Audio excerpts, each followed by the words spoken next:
ఈసారి 10వ తరగతి ఫలితాలల్లా సర్కార్ బళ్ళల్లో చదువుకున్న పిల్లలకు మంచి మార్కులు వచ్చినాయి.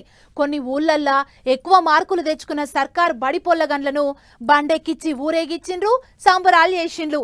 అయితే అంతా మంచిగానే ఉన్నది కానీ 10వ తరగతి ఫలితాల మీద కూడా పార్టీల నడుమ కయ్యం నడుస్తోంది. ఇప్పుడు పొల్లగండ్లకు మంచి మార్కులు మేం తెప్పించినమంటే మేమే తెప్పించినమని లొల్లులు పెట్టుకుంటుండ్రు. చూడుండ్రి ఆ కథ ఏంటిదో. రాజకీయం చేయనికే దొరికిన ప్రతి చిన్న ముచ్చటను వాడుకుంటున్నాయి నిన్నయాల పార్టీలు. ఇప్పుడు ఏపీ సర్కారు బడులలో చదువుకున్న పొలగాండ్లకు 10వ తరగతిలో మంచి మార్కులు వచ్చినాయి. అందుకే ప్రైవేటు బడులోళ్ళు ఎట్లయితే ప్రచారం చేసుకుంటారో అట్లనే సర్కారు వాళ్ళు చూద్దాం మా ప్రభుత్వ బడులలో చదువుకున్న పిల్లలకు మంచి మార్కులు వచ్చినాయని గట్టిగా ప్రచారం చేసుకుంటారు. ఇగో ఇక్కడనే వచ్చింది అసలు కిరికిరి. సర్కారు బడులల్లో 10వ తరగతి పొలగాండ్లకు 596, 595 మార్కులు వచ్చినాయంటే అప్పట్లో ఫ్యాన్ పార్టీల సర్కారు ఉన్నప్పుడు చేసిన మార్పులు చేర్పుల మూలంగానే అన్నట్టు సోషల్ మీడియాలో యుద్ధం చేసుకుంటారు.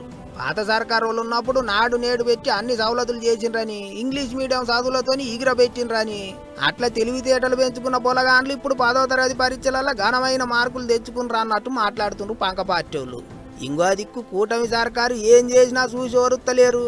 పంక పార్టీ వాళ్ళు క్రెడిట్ చోరీ చేస్తాన్రు అన్నట్టు గరం అవుతుండ్రు సైకిల్ పార్టీ లీడర్లు.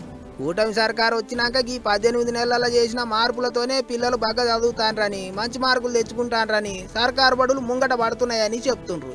గిట్లా పొలగాండ్లకు వచ్చిన మార్కుల మీద కూడా గట్టిగానే నడుస్తుంది ఇప్పుడు రాజకీయం. తిప్పల పడి చదువుకొని పరీక్షలు రాసి మార్కులు తెచ్చుకున్నది పొలగాండ్లు అయితే మేమంటే మేమే అనుకుంటున్నా ఏంది పార్టీలు అని పరేషాన్ అవుతుండ్రు పబ్లిక్.